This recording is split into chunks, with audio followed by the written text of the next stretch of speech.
programs, a program update. For the most part, it's been a great and very busy and full first term. So all the schools have been 100% back at capacity. And this has led to lots of kind of mixed feelings, because I think everyone was really excited and grateful and pleased that the children were now able to come back full time, because it was so disruptive to have the group system in the last 2 years. But then the other side of this is that the schools have just been completely overwhelmed, and the children with having these full classes of 40, 50 children once again. And realizing that for most of our living classrooms are foundation phase, and what that then meant is that a lot of grade 1s and 2s had never experienced being in a class of 40 children and coming to school every day, so it was quite a big adjustment for them. And the schools were experiencing lots of behavior problems and challenges with the full classes again. And also that our interns had never experienced, so they were running living classrooms, but they'd never facilitated for that many children in one go as well. So there were lots of challenges that came with the schools being back at full capacity, but the teachers are experiencing those as well, and it will just take time, I guess, until kind of everyone readjusts to the way that things were before. We have expanded our living classrooms from 80 to 96 with the aim of, in terms of trying to standardize the program, it would be that it's now with all of the foundation phase classrooms in all 8 schools, and all of them have a yoga class and then a worm farming class. So that alternates every week. So they get 1 week a yoga class and 1 week a worm farming class.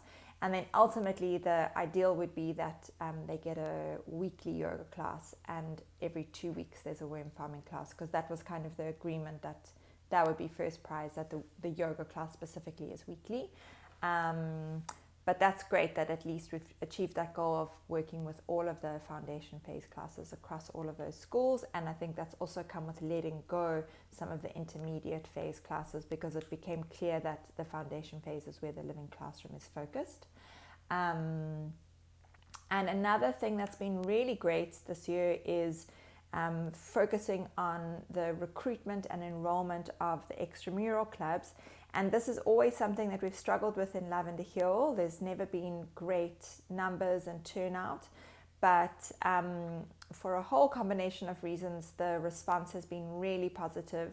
And there's actually a couple of clubs that have more than 20. We aim to have 20 per extramural club. Some of the possible explanations are we've kind of much more jacked up in our recruitment and enrollment process, and we started the year strong implementing those new tools. Maybe also just because the quality of the programs is improving as a result of all the curriculum development work and the training and support for the facilitators. And there's definitely been a little bit, maybe because of the outings and the t-shirts and the Dreamcatcher profile videos. There was also feedback that the kids at the schools who saw the other children being profiled in these videos, there's a whole combination of factors, but it's really, really great to see that there's been progress in terms of the enrollment and kind of term 1 commitment of the children who are joining the extramural clubs. Unfortunately, the Lavender Hill teachers program has gotten off to a slow start. I think they've really, really struggled with the adjustment to having the classes being full, and so they've asked if the weekly yoga teachers lessons and the quarterly hikes can start from the second term. But in Khayelitsha, those things have been happening in the first term. So yeah, all around in terms of programs, it's been a good positive start to the year.